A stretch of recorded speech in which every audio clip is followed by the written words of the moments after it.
Hello guys! Welcome back to my YouTube channel. For today's video, ituturo ko sa inyo kung paano kayo makakakuha ng free coins sa Popo. So, kailangan mo lang tapusin ang video na to hanggang dulo para malaman mo kung paano. So, ito palang pinapakita kong account na to ay aking main account.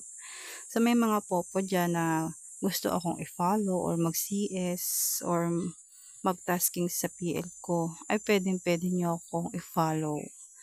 Okay, simulan na natin.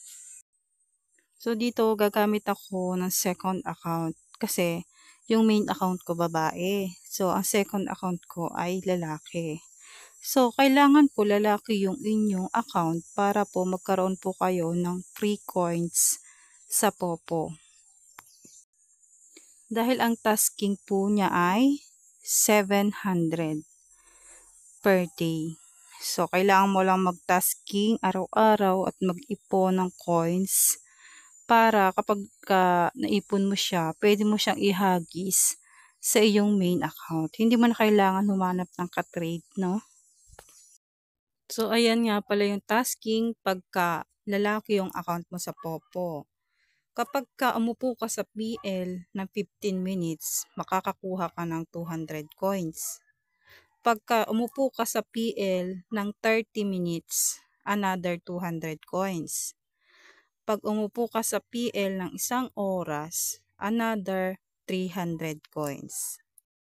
So dito, kaka-update lang ni Popo. Kahapon lang nag-start ito.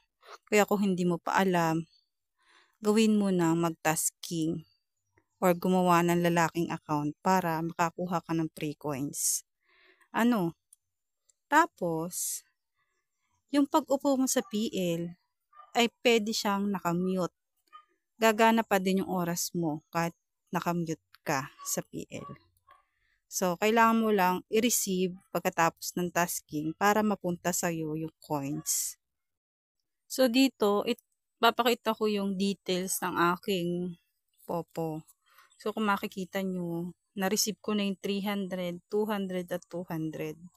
Kasi natapos ko yung tasking, kaya nakuha ko na siya. Nasa account ko na yan. So, kung may makikita kayong 5, isa rin yung free coins sa Popo. So, saan ba makikita yun? Kapag umupo ka sa PL, mayroon siyang box sa taas. 5 minutes ang bilang. Pagkatapos ng 5 minutes, i-claim mo siya at makakakuha ka ng 5 coins. Minsan, 40 coins ang nalabas doon. Depende kay Popo. Ayan nga pala yung itsura niya pag nag-claim kayo ng box sa taas. May lalabas na ganan.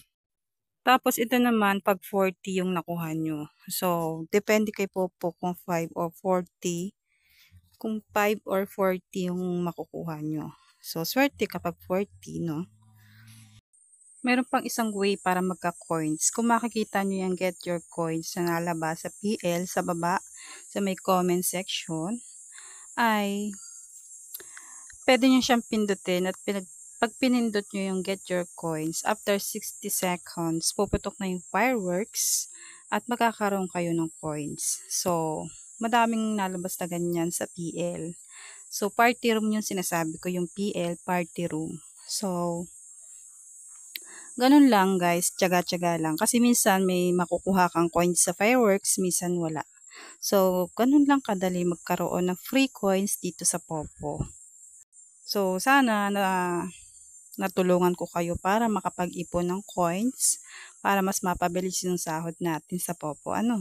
So, kung nagustuhan mo ang aking tutorial, ay huwag mo kalimutang mag-like, mag-comment, and syempre, don't forget to subscribe sa aking YouTube channel. Nag-upload nga pala ako dito ng mga tutorial katulad nito, yung mga earning app, at mga product reviews dito sa aking channel. Kung gusto mo ng ganun topic, pwede kang bumisita sa aking YouTube channel.